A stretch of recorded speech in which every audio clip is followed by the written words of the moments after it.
तो good evening to all. और अभी आज मैं संडे का दिन है, शाम के तकरीबन 4 बज रहे हैं और ये हमारे गांव का रास्ता, ऊपर गांव का, हमारी मकान तो नीचे सड़क से जस्ट नीचे है। और आज सिमली बेस अस्पताल सुचारू रूप से संचालित हो, इसी मांग को लेकर गांव में भी एक मीटिंग है, तो उसके लिए मैं वहां पर जा रहा हूं। और अभी यहाँ पर जो है गांव के लोग इकट्ठा हुए हैं और जिन लोगों का इंतज़ार था वो अभी आए नहीं, जो सिमली संघर्ष समिति जो बेस अस्पताल के लिए जो लोग संघर्ष कर रहे हैं। यहाँ पर उपस्थित सभी लोगों को मेरा नमस्कार। आज के इस कार्यक्रम में सिमली बेस अस्पताल संघर्ष समिति के संरक्षक श्री महेश प्रसाद डिमरी जी, पूर्व प्रधानाचार्य पुष्कर सिंह मेंगवाल जी, भाई सौरभ गांगुली जी, और हमारे बीच हैं बहुत ही सम्मानित पूर्व जिला पंचायत सदस्य देवेंद्र सिंह नेगी जी, जिनको हम मुन्ना भाई के नाम से भी जानते हैं। तो आप सभी लोगों का, सभी गणमान्य लोगों का मैं अपने गांव पाडली में हार्दिक अभिनंदन एवं स्वागत करता हूं। आज सभी लोग यहाँ पर इकट्ठा हुए हैं, जिसका प्रयोजन ये है कि जो हमारी मांग है, जैसा कि आपने अभी आपको पैम्पलेट भी बांटे गए, हमारी मांग बेस अस्पताल सिमली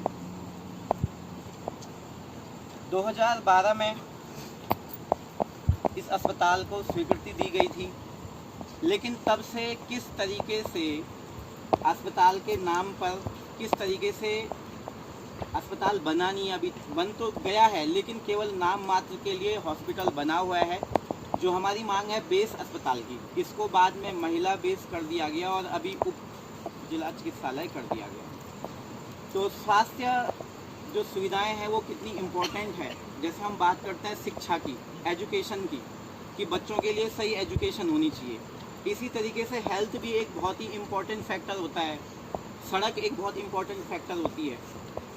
तो स्वास्थ्य के मामले में यही बात हम रखना चाहते हैं कि जो हॉस्पिटल है वहाँ पर अभी तक जो है सुविधाएं नहीं है, वहाँ पर प्रॉपर सुविधाएं होनी चाहिए, फैसिलिटीज़ होनी चाहिए। हॉस्पिटल तो बन चुका है, उसको मंजूरी मिली, हॉस्पिटल दिखाने के लिए केवल हॉस्पिटल बन गया है, लेकिन क्या हॉस्पिटल में कोई सुविधाएं हैं, क्या वहाँ पर डॉक्टर्स हैं या नहीं है, मशीनें हैं या नहीं है। क्यों? तो लोकतांत्रिक देश में रह रहे हैं, हम सब लोग अपना वोट देते हैं। मैं इसमें किसी पर्टिकुलर पार्टी को तो नहीं बोलूँगा, लेकिन सारी पार्टियाँ जो है इसमें जिम्मेदार है। अगर अभी तक हॉस्पिटल नहीं बना है तो सारी पॉलिटिकल पार्टियाँ इसमें रिस्पॉन्सिबल है। केवल वोट बैंक के लिए नेतागण आते हैं हमारे बीच में, बड़ी बड़ी बातें करते हैं, लेकिन वो इम्प्लीमेंटेशन अभी तक नहीं होता। इससे पहले जो है विधानसभा चुनाव हुए यहाँ पर, जो यहाँ के विधायक के जो प्रतिनिधि थे, कोई भी प्रतिनिधि क्या गांव में आया, चाहे चुनाव से पहले हो या बाद में हो, कोई भी नहीं आया। केवल वोट जो है आप लोगों ने सबको दिए। तो ये भी हमारी जिम्मेदारी है कि देखना हमने अपने प्रतिनिधि को कैसे चुनना है, चाहे हम सांसद चुन रहे हैं, चाहे हम विधायक चुन रहे हैं, क्या वो हमारी बातों को सुन रहा है या नहीं सुन रहा है। विधायक और सांसद इसीलिए चुना जाता है कि हम क्षेत्र के लोग उनसे अपनी बात कर सकें। तो आप सभी लोगों को जो है अस्पताल के लिए तैयार रहना पड़ेगा। आगे कोई भी इसमें संघर्ष हो, कोई भी इसमें आंदोलन हो, किसी बात है। अगर हमारे सिमली में हॉस्पिटल होता तो हम श्रीनगर और देहरादून क्यों जाएं, प्राइवेट में जा रहे, कर्जा निकाले तब जा रहे। जब सिमली में हमारा हॉस्पिटल खुल जाएगा, सबसे पहले मैं ये भैया का धन्यवाद करती हूँ, मुन्ना भैया का, जो सारे गांव से घूम फिर के घर घर में गए, महिलाओं को बैठाया, पुरुष को बैठाए। ये लड़का, ये रिठोली का नाम तो नहीं है पता, सौरभ का भी मैं धन्यवाद करती हूँ, भाई लोगों का भी धन्यवाद करती हूँ। बनानी रिठोली पाई जिस गांव में भी गए, उन्हें दूर दूर से चक्कर काट के हमारे पाडली पहुँचे। इनका सहयोग पूरी महिलाएं भी करें, पुरुष भी करें, आगे भी बोलेंगे कि आगे चलो, हम पूरी महिलाएं तैयार हैं अपना सहयोग करने के लिए।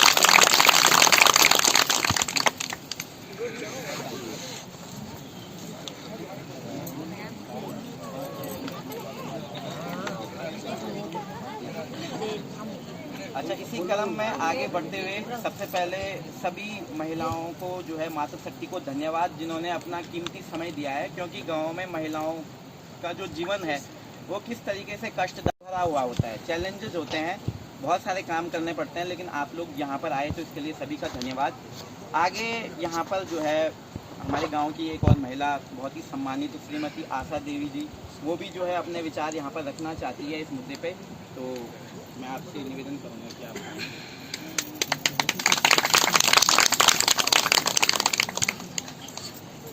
सभी लोगों को मेरा नमस्कार और जय श्री कृष्ण, राधे राधे। हमारे गांव में आप लोग यहाँ पर सभी आए हैं, आप लोगों का बहुत स्वागत और अभिनंदन करती हूँ। देखो, ये काम तो वैसे हमारे भाई लोगों का नहीं, ये काम है हमारे विधायक का। जो विधायक हमारा अनिल लोटाल 15 सालों से बने हैं, वो हमने कभी इस गाँव में देखा नहीं। पर जो लोग यहाँ वोट मांगने आते हैं, हम उनको भी समझाते हैं इनको वोट मत दो।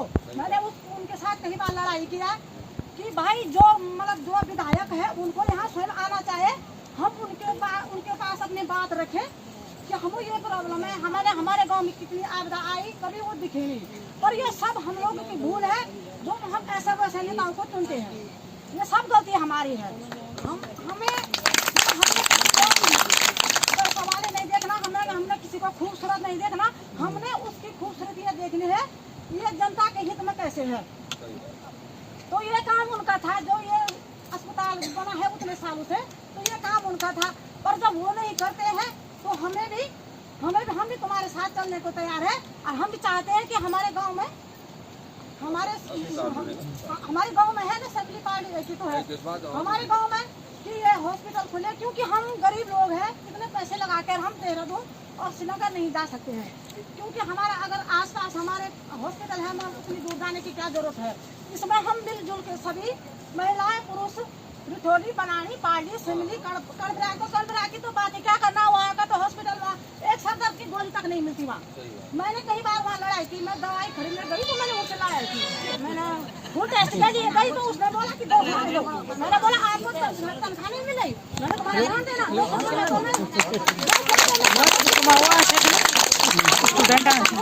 तुम्हारा स्टूडेंट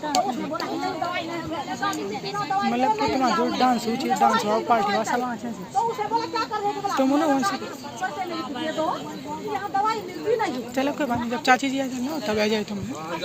जाती हूँ इस पर से लेके जाती हाँ हूँ, अभी बेटे स्टार्ट है ना। दवाई नहीं मिलती, कहाँ दारू मिलता है, राशन पानी मिलता। मैंने कहा कि खड़ा हो इस गरीब लोगों को रहने के दे दो।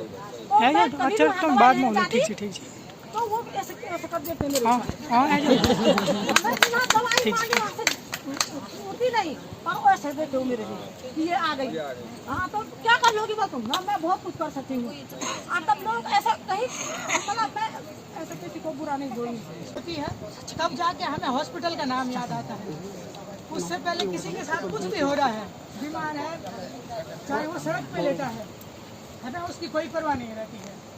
भाई जब हमारे घर में किसी की तबीयत खराब होती है तो सबसे पहले हम बोलते हैं यार इस हॉस्पिटल में ये नहीं है, या ये नहीं है, डॉक्टर नहीं है, दवाइयाँ नहीं मिल रही है, ये नहीं है। उससे पहले किसी के साथ कुछ भी हो रहा है हमें कोई लेना देना नहीं है, कुछ भी लेना देना नहीं है।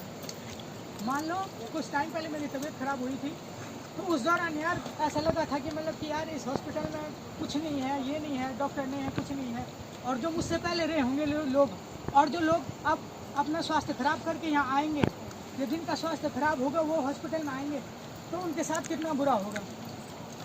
और जैसे कि सर ने बताया, अजय सर ने, कि हॉस्पिटल की मांग जो है बहुत समय से चल रही है और बिल्डिंग बन के भी तैयार हो चुकी है, और वहाँ ना ही डॉक्टर हैं, ना ही कोई मेडिकल की और सुविधाएं हैं। तो मैं ये चाहूँगा कि अब हमारे पास एक मौका है, हमारे पास वो टाइम है, हमारे पास वो एबिलिटी है, हमारे पास वो कैपेबिलिटी है कि हम इस आंदोलन को आगे बढ़ाएं और इस आंदोलन को सफल करें। देखिए, आंदोलन स्टार्ट करना तो बहुत आसान है, मगर अगर इसको हमें सफल बनाना है तो हम सबको एक होके इसमें चलना पड़ेगा, तभी जाके लड़ना पड़ेगा इस आंदोलन के लिए, तभी जाके ये आंदोलन सफल होगा। और ऐसा नहीं कि एक बार रैली उठाई, कुछ टाइम पहले सर लोगों ने भी और भैया लोगों ने भी इस पर रैली, यहाँ से भी काफ़ी लोग गए थे। देखिए, सरकार ने आपकी सुनी नहीं सुनी, सरकार ने ये ऐसे घोड़े हैं, इन पर जितनी बार आप चाबुक चलाओगे तभी ये लोग जगेंगे। और सरकार को आपकी कोई परवाह नहीं है, आपके साथ कुछ भी हो जाए, आपको अपने हितों के लिए खुद लड़ना पड़ेगा। कोई बाहर से नहीं आएगा भाई कि चलो, या दिल्ली से कोई नहीं आएगा भाई चलो इनके लिए हॉस्पिटल में आप ये सुविधा कर देंगे। तो मैं ये कहना चाहूँगा आप सभी से कि मुझे लगता है अभी पूरा टाइम हमारे पास है कि हम इस आंदोलन को सफल बनाएं, और हर युवा और हर युवती और जितने भी युवा हमारे साथ हैं और बड़े बहनों का, अपने आदरणीय बुजुर्गों का, सबको मैं अपने समिति की ओर से आपका हार्दिक स्वागत और अभिनंदन करना चाहता हूं और धन्यवाद देना चाहता हूं कि कम सूचना के बावजूद, और मैं समझता हूं कि शायद 1-1.5 घंटे पहले आप हमारा इंतज़ार कर रहे थे, इसके लिए भी मैं दिल की गहराई से आपका हार्दिक धन्यवाद अदा करना चाहता हूँ। आज इस कार्यक्रम में हमारी रजनी देवी, आपने भी अपने विचार यहाँ पर रखे, बहन गीता देवी जी और आशा देवी जी। आशा देवी जी ने बहुत कुछ आपके बीच यहाँ की जो परिस्थिति है उसको बयां किया। साथ ही हमारे जो बहुत ही युवा और तेज तर्रार भाई अजय नेगी जी जो इस कार्यक्रम का संचालन कर रहे हैं, आप एक शिक्षक के रूप में कर्णप्रयाग में बच्चों को नई दिशा देने का, उनके भविष्य सुदृढ़ करने का आप कार्य कर रहे हैं। आपको भी बहुत बहुत धन्यवाद देना चाहता हूँ कि आप सामाजिक कार्यों में भी निरंतर अपना सहयोग अदा करते हैं। हमारे बीच हमारे इस कमेटी के संरक्षक के रूप में आदरणीय श्री महेश प्रसाद डिमरी जी हमारे बीच उपस्थित हैं।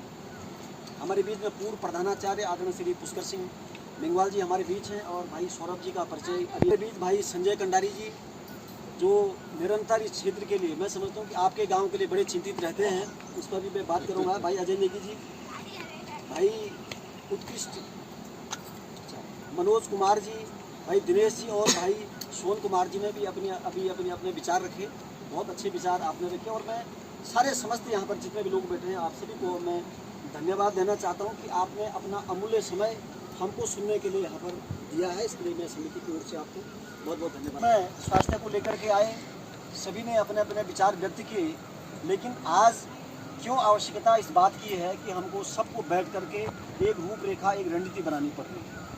देखिए, मैं सबसे पहले ये कहना चाहता हूँ कि सन 2012 में हमने एक युवा संघर्ष समिति का निर्माण किया था, जिसमें जो हमारा आप देखते होंगे जो सिमली पिंडर के नीचे एक नया पुल बना हुआ है, वो कपिरी से जोड़ने वाला पुल है, और एक कोटी पैंखोली सड़क, एक घतोड़ा सड़क और एक बनियाद सड़क, इन पर वो पुल एक्सपायरी हो चुका था, उसको डिसमेंटल होना था, उसको हटाना था, लेकिन विभाग की लापरवाही थी कि वो पुल यथावत एक तरफ टेढ़ा हो गया था। उसकी चिंता करते हुए हमने संघर्ष समिति का निर्माण किया और लगातार आंदोलन किए। आज वो पुल आपके बीच तैयार खड़ा है। अब हमको स्वास्थ्य सुविधाओं की तरफ क्यों आना पड़ा? सन 2012 में जैसे कि बताया कि हरीश रावत जी की सरकार आई और उन्होंने ये कहा कि जो सिमली सरकार ने एक सर्जन दे रखा है, लेकिन सर्जरी तभी करेगा जब उसके पास सर्जरी करने के लिए उपयोगी वस्तुएं या उपयोगी सहायक वहाँ होंगे। सर्जन तो दे दिया, उसका वेतन 3.5 लाख रुपए है, लेकिन वहाँ पर लैब वहाँ पर नहीं है, एक्सरे वहाँ नहीं है, अल्ट्रासाउंड वहाँ पर नहीं है, ब्लड की वहाँ व्यवस्था नहीं है, तो सर्जन का वहाँ पर कोई काम नहीं है। इसलिए दुर्भाग्यपूर्ण बात यह है कि सर्जन ने आज तक वहाँ पर बैठ करके केवल अटेंडेंस भर लिया, एक चीरा तक उसने नहीं लगाया। हड्डी वाला डॉक्टर आपने वहाँ दे दिया, लेकिन एक्सरे वाला वहाँ पर दिया नहीं, तो हड्डी वाला डॉक्टर किसी को क्या देखेगा? वहाँ पर ब्लड नहीं है। अच्छा, उसका नाम आपने महिला बेस रख दिया, लेकिन स्त्री रोग विशेषज्ञ वहाँ आपने दिया ही नहीं। हमने मांग की थी कि भाई आप इस अस्पताल को चालू करिए, इसको स्त्री रोग विशेषज्ञ दे दीजिए। जो हमारी बहनें वहाँ जाती हैं, जो प्रेग्नेंट के टाइम पर वहाँ जाती है, जो 3 महीने से 9 माह के बीच में उसको कई बार अल्ट्रासाउंड कराना पड़ता है, तो इसके लिए आप एक महिला रोग विशेषज्ञ दे दीजिए, हमारी बहनों को रुद्रप्रयाग श्रीनगर न जाना पड़े।